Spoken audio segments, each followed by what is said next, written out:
आप सुन रहे हैं कहानी इस कदर प्यार है, भाग 15। कार्तिक और देव सुशीला देवी की बिल्डिंग की ओर निकल चले थे। कार्तिक बिल्डिंग के वॉचमैन से सुशीला देवी का पता पूछ रहा था। अभी 5 मिनट पहले आते तो मिल जाती, अभी भी तो निकल गई। वॉचमैन जल्दी से कहता है। निकल गई? दोनों की 2 जोड़ी आंखें उसकी ओर टिकी रह गई। हाँ, उनकी बिटिया कनाडा जा रही है, उसे छोड़ने गई हैं। कुछ काम हो तो बता दे, आएंगी तो नाम बता देंगे। दोनों मुंह लटकाए एक दूसरे की ओर देखते हैं कि शायद उससे मिलना संभव ही नहीं। वे उदास जाने लगे। क्या हुआ भैया, बहुत जरूरी काम था क्या? निकलने वाली तो दोपहर से थी और बच्चा छोटा था ना, इसलिए थोड़ी देर हो गई। बता दो तो नाम बता देंगे। वे वहीं से बैठा बैठा उन्हें आवाज़ लगाता है। इत्मीनान से अंगड़ाई लेता वॉचमैन बोल रहा था, पर इसके विपरीत दोनों चौंकते एकदम से उसकी ओर पलटते हुए आते हैं कि क्या कहा? बच्चा? किसका बच्चा? अरे वही सुशीला देवी का नातिन। शादी, बच्चा, सब इतनी जल्दी? कार्तिक सर खुजलाता सोच ही रहा था और देव उसका कंधा पकड़कर झंझोड़ते हुए उससे पूछता है, अबे क्या पता करके आया था? वो कोई और होगी। वो दोनों को आपस में उलझता देख वॉचमैन उनको घूरते हुए बोला, बात क्या है?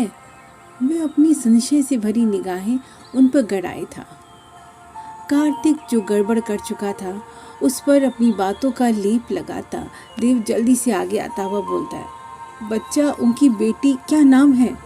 सोचने का अभिनय करता है। दीपा? हाँ दीपा, पर हम तो उनकी भांजी नीमा को कोई ज़रूरी कागज़ देने आए थे, वो तो घर पर ही होगी ना। देव जल्दी से अपनी बात कहता है। अच्छा तो ऐसा बोलो ना, नीमा बिटिया ही तो गई है उनकी बेटी दामाद के साथ। अरे नहीं, वो तो कागज़ बहुत ज़रूरी था, अब कैसे दें? देव बात बनाता रहा। अब कुछ नहीं हो सकता, सब कनाडा चले गए। सुना है दिल्ली से है जहाज़। हाँ, सुशीला देवी लौट आएंगी, उन्हीं को दे देना। वो तो लौट ही आएंगी ना जल्दी, कुछ दिन के लिए गई होगी उनकी भतीजी। अरे अब क्या बताएं, गहरा श्वास छोड़ता हुआ कहता है। आना मुश्किल ही है, नौकरानी बना के रखा है उसे, अपनी बेटी दीपा की सेवा के लिए भेजा है। बेचारी नीमा बिटिया की किस्मत ही खराब है। कहाँ माता पिता की रानी बिटिया बनकर कभी इस घर में मिलने आती थी। आज समय का लिखा देखो, उस घर में नौकरानी बनाकर रखा है। वे अपनी रौ में कहता जा रहा था और देव की आंखें हैरानगी से फटी रह गई। बड़ा दुख होता है उसे देखकर। कभी सब्जी लाने भेज देती, बाकी पूरा दिन उसका बच्चा बहलाती घूमती रहती। अब किस्मत का लिखा कौन बदल सका, पर बड़ी अच्छी है। एक दिन शाम को घर से गर्म कपड़ा लाना भूल गया तो अपना शॉल ही मुझे दे दिया। ईश्वर भी अच्छे दिल के साथ कभी कभी बहुत बुरा कर देता है।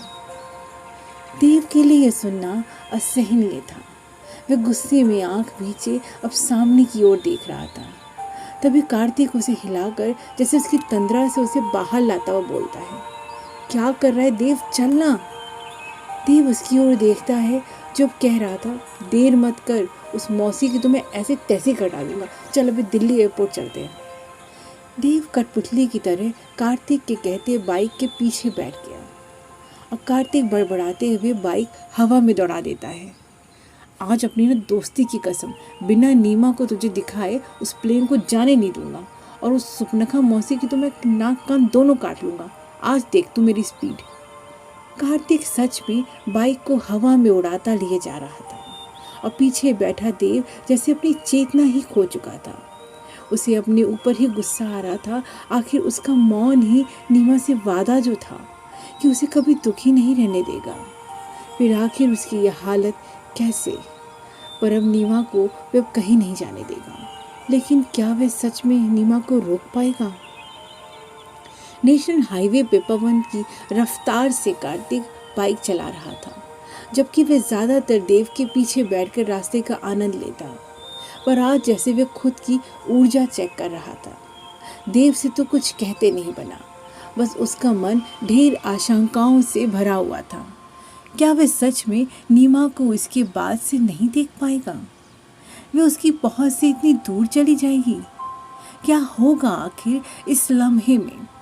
मैं क्या कहकर उसे रोकूंगा?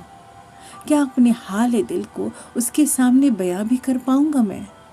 वे अपनी ही सोच में कि खाई में समाता चला गया और लगातार के 4 घंटे बाइक चलाते एक जगह बस पेट्रोल के लिए रुकने के अलावा कार्तिक कहीं नहीं रुका। पर अब कार्तिक के हाथ कुछ डगमगा गए, जिससे वे 2 पल बाइक स्टार्ट में खड़ी कर अपनी उंगलियों को चटका रहा था। उंगलियों के कड़कने की आवाज़ से देव की तंद्रा भंग हुई तो उसका ध्यान कार्तिक की ओर गया, जिससे तुरंत पीछे से उतरता हुआ वे कार्तिक को पीछे की ओर हल्के से ढकेलता हुआ कह रहा था, चल अब तू पीछे बैठ, मैं चलाता हूँ।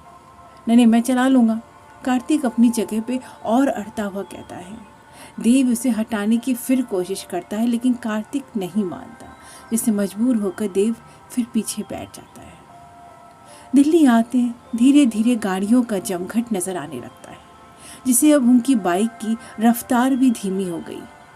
कार्तिक अपनी भरसक कोशिश में रास्ता काटता हुआ भीड़ से निकलने का प्रयास कर रहा था।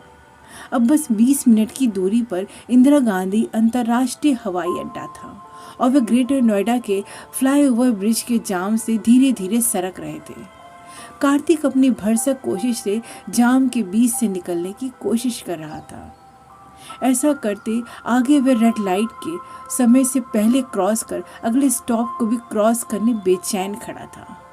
तभी कोई पुलिस की बाइक उसके पास आती उसके बाइक का पिछला हिस्सा पकड़ के उसे हिला दी है, जिससे उन दोनों का ध्यान सामने से हटकर अपने पीछे जाता है।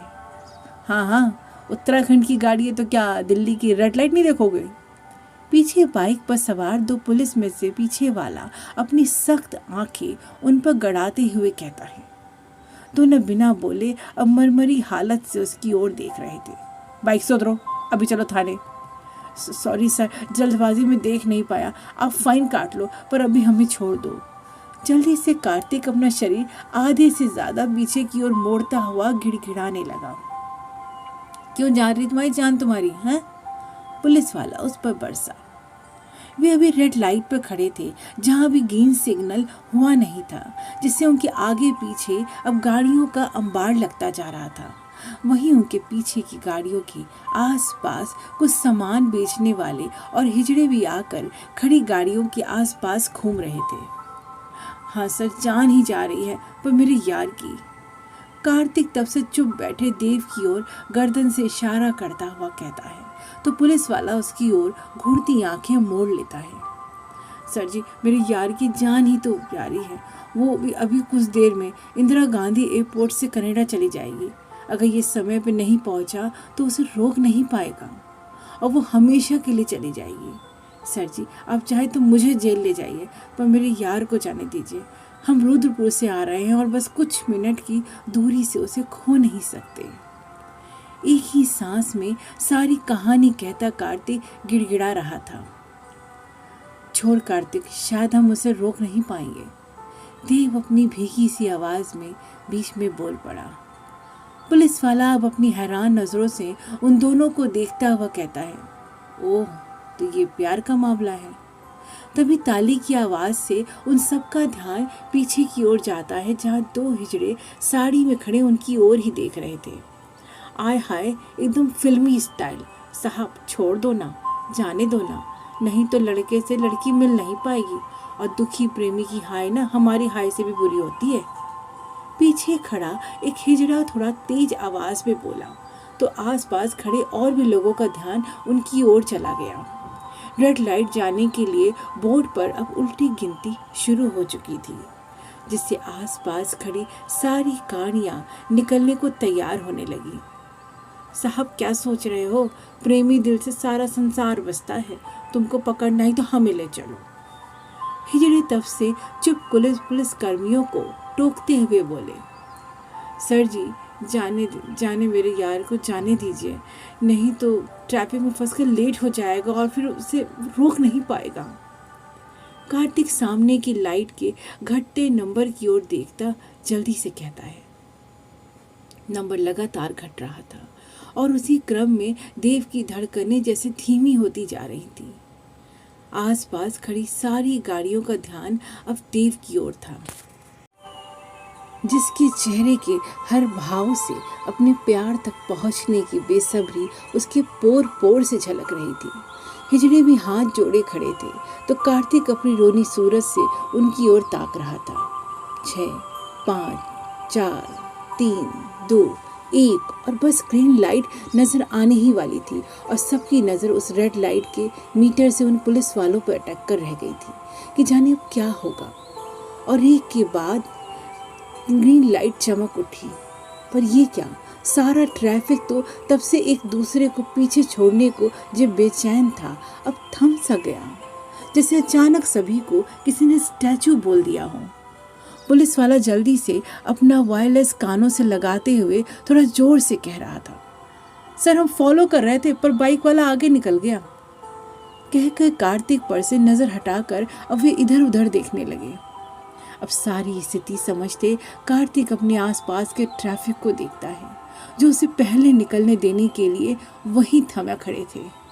ये देख कार्तिक आंखों से थैंक यू कहता झट से बाइक स्टार्ट कर आगे बढ़ा लेता है। ये देख हिजड़े खुशी से उछल पड़ते एक दूसरे को गले लगा लेते हैं। पुलिस वाला अपनी गाड़ी पीछे मोड़ लेता है तो उनके निकलते कुछ सेकंड बाद सारा ट्रैफिक भी अपनी राह की ओर चल देता है। ट्रैफिक के रुकने से कार्तिक अब आसानी से अपनी मंजिल की ओर चल दिया था। ये प्यार की राह थी जिस पर सारी कायनात भी दिल से निसार थी। आगे कुदरत को जो भी मंजूर हो, पर कार्तिक आज अपने यार के लिए अपनी जान लगाकर सब कुछ गुजरने को तैयार था। अभी एयरपोर्ट पहुंचकर जल्दी से अंदर की ओर भागते हैं। वे विजिटर लेन को क्रॉस कर आगे भाग रहे थे। उनके कानों में अनाउंसमेंट पड़ी जो कनाडा जाने वाली फ्लाइट के लिए आखिरी ट्रैफिक की वजह से आखिरी पैसेंजर के आने के लिए थी। दीपा प्रथम और नीमा के नाम की पुकार थी। शायद ट्रैफिक की वजह से वे भी लेट पहुंचे थे। देव चारों ओर नजर घुमाता अब पैसेंजर लाइन की ओर बढ़ता है, जिससे एयरपोर्ट सुरक्षा कर्मी उसे रोकने आगे आता है तो कार्तिक जल्दी से उनके बीच आ जाता है, जिससे देव आगे निकल जाता है और सुरक्षा कर्मी कार्तिक से भिड़ जाता है। वे कार्तिक को ढकेलता आगे बढ़ना चाहता था पर उसे अपने शरीर से बाधा बनाकर रोकता कार्तिक हाथ जोड़े गिड़गिड़ाने लगता है, सर जी जाने दो, नहीं तो उसका प्यार आज इस फ्लाइट से सदा के लिए चला जाएगा। एकदम से थमता सुरक्षा कर्मी अब देव से नजर हटाकर कार्तिक की ओर देखने लगा। सर जी मेरे यार का प्यार जा रहा है इस कनाडा वाली फ्लाइट से। अगर उस तक वो नहीं पहुंचा तो वो उसे हमेशा के लिए खो देगा। वे जल्दी जल्दी अपनी बात कह रहा था जिससे उसकी बेचैनी साफ झलक रही थी। समय धड़कनों का बीत रहा था। देव को रोकने और भी सुरक्षाकर्मी दौड़ गए तो देव आगे आगे भाग रहा था। कार्तिक वहीं खड़ा अभी भी हाथ जोड़े खड़ा था। देव की नज़रों के सामने बड़े से कांच के शीशे के पार 3 परछाई अपनी तेज रफ्तार से जा रही थी। निश्चित रूप से दीपा प्रथम और बच्ची को गोद में लिए उनके पीछे चलती हुई नीमा ही थी। देव बस उस परछाई को देखता रह गया। उस पर लगा जैसे सारी पृथ्वी थम सी गई और उस थमे पल में बस वही 2 रह गए, देव और नीमा। बेरहम वक्त बड़ी बेरहमी से उनकी आंखों के सामने से गुजर गया। बस कुछ सेकंड और नीमा उसकी नज़रों के परिदृश्य से दूर, बहुत दूर चली गई। वह बुत बना अपनी जिंदगी को गुजरता बस ताकता रह गया। कार्तिक भागता हुआ आता है। देव क्या हुआ? कार्तिक पूछता हुआ देव से नज़र हटाकर उस कांच के शीशे के पार अपनी नज़र दौड़ा देता है। अब वहाँ कोई नहीं था। आखिरी सवारी भी जा चुकी थी और इसके साथ ही उसकी आखिरी उम्मीद भी। देव पुत बना अभी भी उसी खाली दिशा की ओर देख रहा था। उसकी हालत देख कार्तिक का मन रो उठा। उसे समझ नहीं आ रहा था कि आर्थिक वह कैसे देव को संभाले। लोग आते जाते रहे, भीड़ गुजरती रही और देव सब कुछ खोए मुसाफिर की तरह खाली हाथ लौट रहा था। अब उसके पीछे पीछे कार्तिक था। देव यांत्रिक भाव से चलता बाहर स्टैंड तक आता बाइक पर सवार हो जाता है। देव, तूने रोका क्यों नहीं? क्या उसने सुनी नहीं तेरी आवाज? पता ना हुआ क्या? कार्तिक को कुछ समझ नहीं आ रहा था, बस वह देव के पीछे बैठ गया। उसके पीछे बैठते देव मौन ही बाइक तेज रफ्तार से सड़क पर दौड़ा देता है। पूरे रास्ते कार्तिक कोशिश करता रहा कि देव आखिर कुछ तो बोले, पर उसका यार तो जैसे बुत हो चला था। आखिर क्या होने वाला है देव की जिंदगी में? क्या वह नीमा को ढूंढ पाएगा?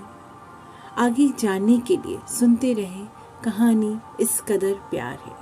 कहानी पसंद आने पे इसे अपने दोस्तों से साझा करना बिल्कुल ना भूलें।